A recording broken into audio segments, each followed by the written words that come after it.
ये जो विशेष गहन पुनरीक्षण हो रहा है उस पर आपका क्या स्टैंड है? बिल्कुल हम लोग का स्टांस ये है कि ये सरकार की मिली भगत से इलेक्शन कमीशन गलत काम कर रहा है। इसके दो तथ्य हैं कि भाई अभी 1.5 साल पहले यहाँ चुनाव हुआ है, तो जो वोटर लिस्ट बना वो चुनाव आयोग ने बनाया। अभी लोकसभा का चुनाव उसी से हुआ है। तो अगर आप कह रहे हैं कि वो वोटर लिस्ट खराब है, गलत है, अशुद्ध है, तो भाई उसमें नेपाली हैं, बांग्लादेशी हैं, तो क्या चुनाव आयोग ये मानने को तैयार है कि लोकसभा का जो चुनाव हुआ, जो पार्लियामेंट का चुनाव हुआ, जिस चुनाव से मोदी जी प्रधानमंत्री बने, वो वोटर लिस्ट शुद्ध नहीं था? अगर आप ये कह रहे हैं कि लोकसभा चुनाव के बाद लोग आ गए नेपाल से, बांग्लादेश से, तो लोकसभा चुनाव के बाद बिहार में देश में सरकार किसकी है? वो भाजपा और नीतीश की है।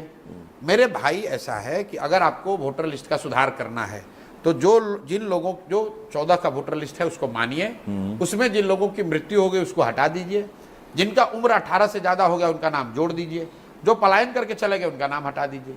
इसके आगे अगर आप कुछ कर रहे हैं तो निश्चित तौर पर वो सरकार की आप मदद करने की कोशिश कर रहे हैं। ये हो क्यों रहा है ये समझिए। ये हो इसलिए रहा है कि जो मैं आपको बार बार आंकड़ा दे रहा हूं कि 60% से ज्यादा लोग बिहार में बदलाव चाहते हैं, और उसमें सबसे बड़ा वर्ग है प्रवासी बिहारियों का, जो लोग बिहार से बाहर गए हैं। ज्यादातर लोग दिवाली में, छठ में यहाँ वापस आएंगे। अब सरकार घबराई हुई है कि ये लोग आएंगे तो ये सब एनडीए के खिलाफ वोट देंगे, उनका नाम किसी तरह काटा जाए, उनको वोट देने का अधिकार न हो, क्योंकि वो आदमी अभी बॉम्बे से, कोयम्बटूर से, गुजरात से आकर अपना नाम रिवाइज नहीं करा सकता है।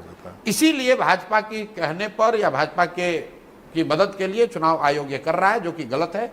लेकिन चुनाव आयोग बिहार के लोगों को इतना नहीं जानता है जितना बिहार के लोग समझते हैं।